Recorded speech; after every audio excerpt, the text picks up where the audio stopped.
Hi everyone, moving on to Axis and Allies Round 3 Europe gameplay. We have the German army there in Belarus now. There was just one Russian infantry there. It obviously got defeated, but it rolled more than a 2, so it didn't take out any units there of Germany, so that unit's off the board. And we have here for non-combat, Germany moved their tanks from the mainland of Germany into eastern Poland to support the invasion of Moscow. And they also moved some units further east here on the front.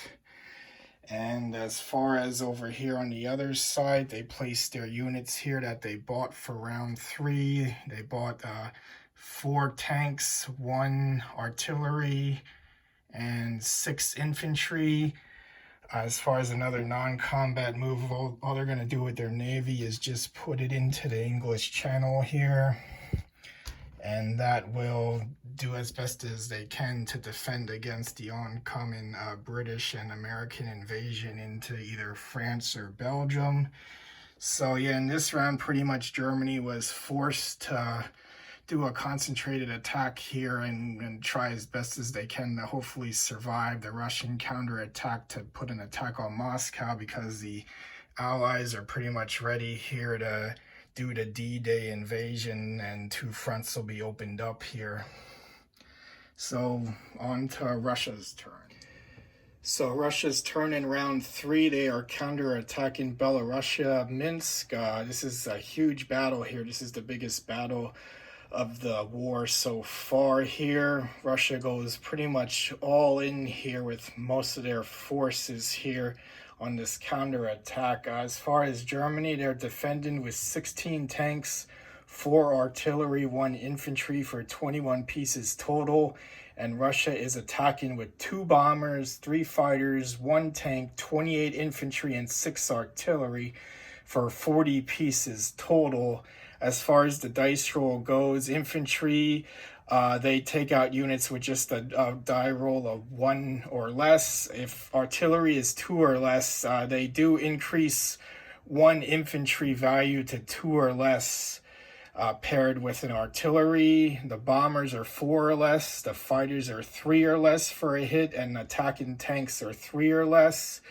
As far as Germany defending, they are just defending with tanks, artillery, and infantry. They all defend at a 2 or less for this. So this is a lot of dice rolling. We'll pause the video here and just show you the results of all of this. Okay, so the Russians repel the Germans back out of Minsk. The Germans lose all 21 of their pieces there, and Russia loses 16 infantry in this counterattack. They also go up there and take over unoccupied Norway to go up 2, and Germany back 2. As far as other non-combat, they're just going to take their infantry here and put it in the Ukraine to put up a fight against these German units if they decide to go in there. And then for the Soviet Patriotic War, this US bomber is going to turn into a Russian bomber. So this is the end of non-combat for Russia. Well, one last non-combat move. They'll move their 2 tanks into Russia from Finland, and they'll move the artillery in the Karelia and this infantry from Vyborg. They'll put in Leningrad. So Russia purchases 6 infantry. They place it in Leningrad, and 2 artillery in Stalingrad. So this will be the end of Russia's turn here for round 3. Russia is now up 2 to 26 IPCs. Germany is back to 37 IPCs minus 4. For England's turn, they're going to move their naval fleet from the Atlantic down to the Bay of Biscay to avoid the German Navy here in the English Channel, and they're going to do their D-Day invasion into western France here against these German troops.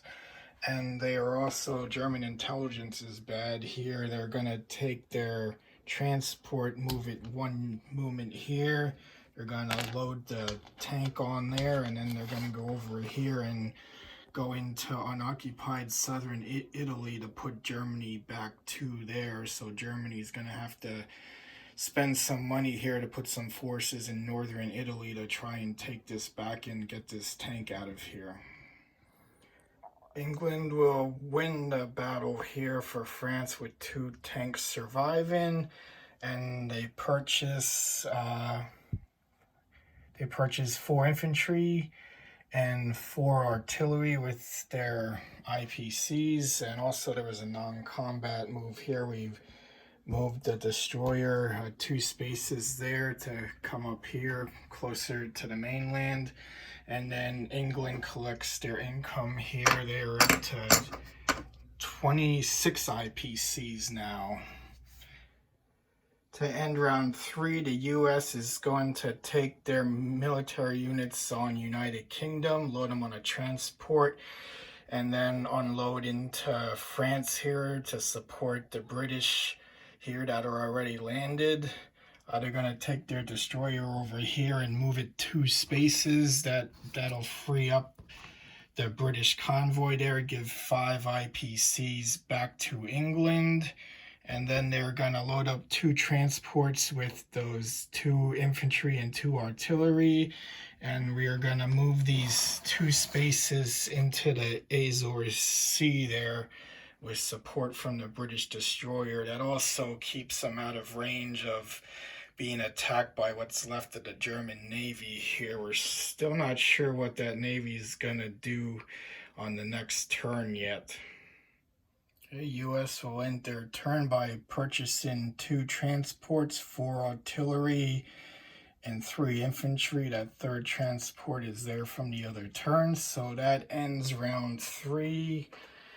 We have the U.S. and the British here landed in France.